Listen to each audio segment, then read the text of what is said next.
रहे हैं। ये जो आए हैं बड़े बड़े मुकर्रिर यहाँ घूम घूम करके तकरीरें कर रहे हैं, वो सिर्फ आपको सब्ज़बाग दिखाएंगे, उससे ज्यादा कुछ नहीं।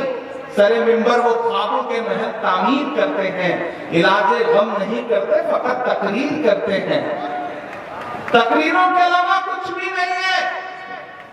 इसलिए मैं आपसे कहने आया हूं, और मैंने सुना है कि एक कोई उनके प्रवक्ता यहाँ घूम रहे हैं, वो ये बता रहे हैं कि पूरी दुनिया में अगर कुछ हो सकता है तो सिर्फ हम ही कर सकते हैं। हमको भी बता रहे थे कि इमरान प्रतापगढ़ी जीते हैं तो हमारे वोट से जीते हैं। तो एक परिंदा होता है, वो रात में सोता है ना तो पैर ऊपर कर लेता है सोते वक्त। जानते हैं क्यों ऊपर कर लेता है? उसे लगता है कि जब आसमान गिरेगा तो हम अपने पैर से उसे रोक लेंगे। बिल्कुल वही हालत है। उन्हें लगता है कि दुनिया में जो कुछ हो रहा है बस वो अगर बोले ना तो दुनिया चले ही नहीं, हिंदुस्तान चले ही नहीं।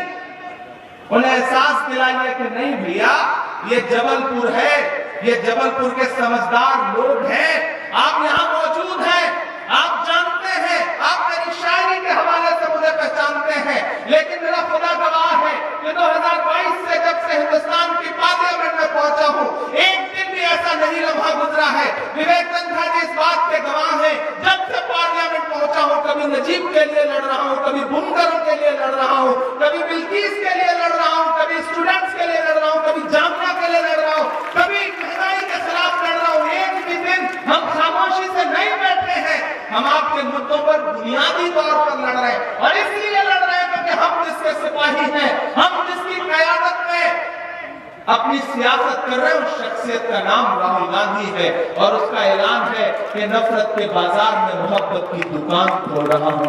हम उस दुकान के खुलवाने के मददगार हैं, और मैं यहाँ खड़ा होकर के भारतीय जनता पार्टी के लिए बताना चाहता हूँ कि अभी कर्नाटक में मोहब्बत का बहुत बड़ा शोरूम खुला है। वो शोरूम मध्य प्रदेश में भी खुलने जा रहा है, वो शोरूम तेलंगाना में भी खुलने जा रहा है, वो शोरूम छत्तीसगढ़ में पहले से खुला है, फिर से रिपीट होने जा रहा है, वो शोरूम राजस्थान में पहले से खुला है, वो फिर से रिपीट होने जा रहा है।